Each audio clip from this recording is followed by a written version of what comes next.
response to those anti-Israel protests on college campuses, the Justice Department announcing the formation of a multi-agency task force aimed to combat anti-Semitism in the U.S. My next guest says this is the, quote, first step in giving life to President Trump's renewed commitment to ending anti-Semitism in our schools. Senior counsel to the Assistant Attorney. Yeah, that's what Trump is doing. Mr. Push BB's seat into his table, you know? Uncle of a friend got released after 23 years today, got some shawarma as soon as he left. Attorney General of the Civil Rights Division, Leo Terrell, joins me now. And Leo, I believe this is your first television interview since leaving Fox News. We are so happy. It's so crazy that the first time around, when all of the Trump supporters were like openly neo-Nazis, saying some of the most unhinged anti-Semitic shit, this administration defended them. And they still, to this day, obviously don't care about racism. They don't care about Nazis in general. But they do care about anti-Israel people. Like, how many open Nazis were invited to college campuses? How many times have Klansmen and open neo-Nazis defended Donald Trump, openly protested without fear of any sort of retribution under the Trump administration, gotten protected by the Trump administration? These people do not care about anti-Semitism. They only care about anti-Israel sentiment. Okay? That's it. Free speech, dude? Yeah, exactly. Free speech, dude. That's right. Free speech, brother. Free speech. No speech when it comes to hurting big bad Israel's feelings, though. Elon Musk throws up a Sig Heil, a fat Sig Heil, but he's pro-Israel, so it's all right. You could be a Jewish campus protester against Israel. That's the most anti-Semitic thing I've ever seen. You need to go to prison right now. And it's crazy because your parents kind of agree with this too, most likely. They have no way of comprehending this. To have you on the program today. Thanks for coming. Well, thank you very much. And I left the great company, Fox News, and for a job from the greatest, in my opinion, in my lifetime, the greatest president, to give me a chance to serve this country. And I'm working for a great Attorney General, Pam Bondi, in basically eliminating this dual system of justice and providing justice in this country again. So, Leo, tell us about this task force, which is coordinated under the auspices of the DOJ's Civil Rights Division. What's the goal here? Very simple, Anita, and thank you for that question. First of all, everyone in this country saw what happened the last 3 or 4 years. Jewish Americans were ignored by the federal government, ignored by local officials. Jewish American students couldn't go to school without being harassed. It happened across this country. Pam Bondi has created a task force to combat anti-Semitism. And I'm privileged to head that task force. What that means, Anita, is that we're going to use every tool in the toolbox, civil, criminal activities, to stop the harassment of Jewish students. That means we're going to take criminal action. We're going to cut off funding. We're going to do everything, and we're formulating that right now.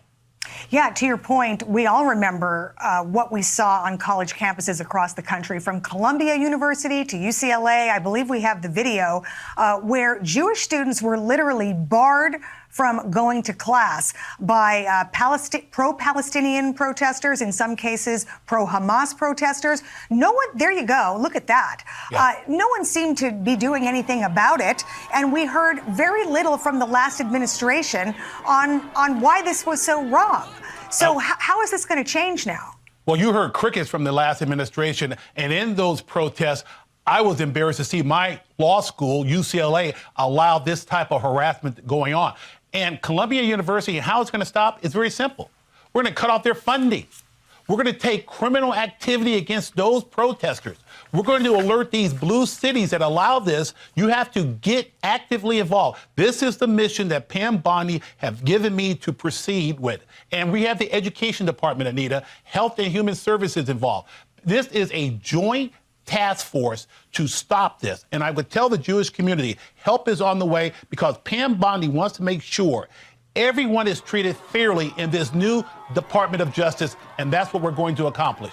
Yeah, the Jewish community is still very concerned about the way Jewish students, Jewish people in general, have been treated in this country over the last year. I want to bring your attention and put up on the screen some statistics from a brand new study. Dude, no free speech. We are making protests illegal. We're making protests illegal. They literally sent cops. By the way, when this guy says, oh, the Biden administration didn't prosecute these people, like 3,100 arrests, more arrests on college campuses of students than arrests at January 6th. I want someone to love me as much as America loves Israel. You'll never find that. I hate to say it, but that kind of love does not exist. It's like loving your own arm. I don't understand how nobody looks at this and goes, hey, maybe this is a little too far. Hey, perhaps we should dial this back 1,000 steps. Hey, perhaps maybe this is completely unacceptable. Nope. It's great. All systems go, baby. The guy who's leading the task force is a regular retweeter of the Stop Anti-Semitism account. Yeah, it's awesome. I'm going to jail. Study that's coming out. This is from the American Jewish Committee. They're going to publish a study later this week. Here's some of it. This is the state of anti-Semitism in America. Look at this. 90% of American Jews believe anti-Semitism has increased since the October 7th tragedy. 61% say anti-Semitism has increased a lot. And then look at this next statistic here. 77% of American Jews, they feel less safe in the U.S., according to this study. Leo, when you look at these numbers, these numbers are overwhelming. What do you think about that? I find them offensive. And I'll tell you right now, those numbers are supported, Anita, by FBI numbers that I've seen. That October 7th massacre is the situation that prompted these increased numbers. But I can't stress it enough. This is going to stop immediately, because the Department of Justice, again, Pam Bondi, have said everything we have to use to stop this and deter this conduct is going to happen, and it's going to happen now. Yeah, I wonder what's making American Jews feel less safe. Is it Elon Musk throwing up a Sig Heil? Or is it their sons and daughters who are also Jewish at college campuses protesting against a foreign state? Much to consider here. I'm sure there are plenty of older American Jews who will say college campus protests are significantly more dangerous or whatever. I'm sure. But the reality is obviously very different. People who protest against Israel are not threatening your lives. Okay? People who are overtly and openly anti-Semitic, and protesting against Israel is not anti-Semitic, but people who are overtly and openly anti-Semitic, those people are threatening you. And I tell you right now, that is a joint task force by all agencies in the government to stop anti-Semitism.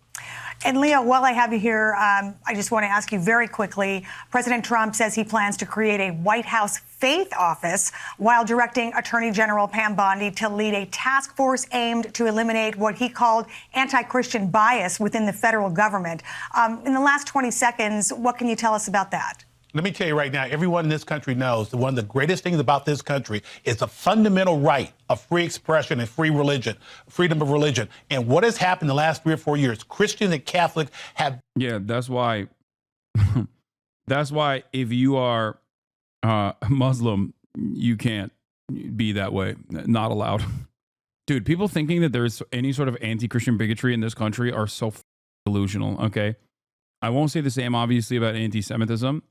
But the notion that there is any sort of anti-Christian hatred being expressed in a way where there's like any sort of systematic oppression of Christians in this country, they are out of their minds, okay? You are quite literally the most insane person on the planet. These guys think that like there's a war on Christmas happening. We are at the whims of people who are hallucinating an alternative reality. Oh my Lord.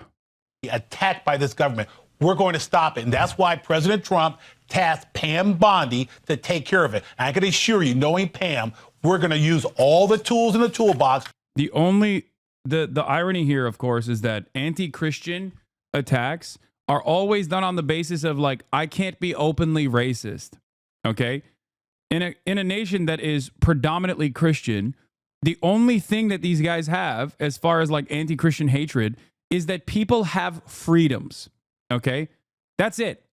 And those freedoms are being denied as well. It's not like people still maintain those freedoms, like abortion, for example. All right. They literally think gay people existing in society is a direct attack against Christians. That's what they mean when they say anti-Christian hatred. That's what they're talking about. There's never any real anti-Christian hatred happening in this country. It's a Christian nation. Okay? To address this bias against Christians, Catholics, all religions, Anita, everyone should be treated fairly and equally. And that's one of the reasons why I'm proud to work in the Department of Justice. All right. Leo Terrell, in his first appearance, as he is in his new job with the Department of Justice and the Civil Rights Division. Leo, great to see you. Thank you so much. Thank you, Anita. Thanks for having me. You got it. Mike?